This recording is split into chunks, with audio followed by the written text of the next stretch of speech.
புரியும் தோகை மயிலே பன்னீரில் அபிஷேகம் நீரில் அலங்காரம் அதிரூபம் கொண்ட முருகன் நீ புரியாமல் அடியேனும் பிழை 100 செய்தாலும் பொறுத்தருளும் செல்வக்குமரன் பொய்யார மயிலேறவும் காட்சி எழியாவும் ஒளி வீசும் தெய்வாம்சமே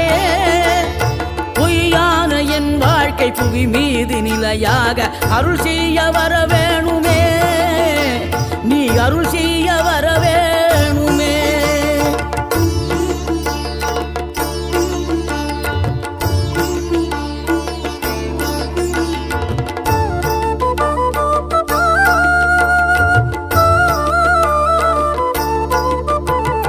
இகழ்தலையும் புகழ்தலையும் ஒரு முகமாய் கருதும்படி செவி உரைத்த முத்து குமரன்